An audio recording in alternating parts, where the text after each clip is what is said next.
జిల్లా అధ్యక్ష పదవిని మొదటిసారి ఓ మహిళకు ఇచ్చి గౌరవించినందుకు సీఎం చంద్రబాబు మంత్రి నారా లోకేష్ కు రుణపడి ఉంటానని కర్నూలు జిల్లా టీడీపీ నూతన అధ్యక్షురాలు కృష్ణమ్మ తెలిపారు. కర్నూలు టీడీపీ కార్యాలయంలోని ఎన్టీఆర్ విగ్రహానికి పూలమాల వేసి నివాళులు అర్పించారు.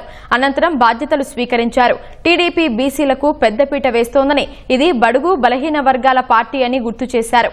పార్టీ అభ్యున్నతికి తన వంతు కృషి చేస్తానని కృష్ణమ్మ చెప్పారు.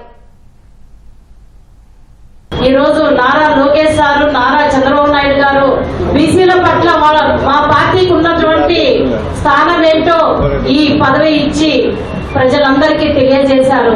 కాబట్టి బడుగు బలహీన వర్గాలకు ప్రతినిధిగా ఈ జిల్లాలో ఉన్న తెలుగుదేశం పార్టీ కార్యకర్తల దగ్గర నుంచి నాయకుల వరకు ప్రతి ఒక్కరికి అండగా ఉండి పార్టీని మరింత బలోపేతం చేస్తానని చెప్పి అందరి సహకారంతో, ఇక్కడ ఉన్నటువంటి అందరి సహకారంతో చేస్తానని చెప్పి ఈ సందర్భంగా తెలియజేసుకుంటున్నాను.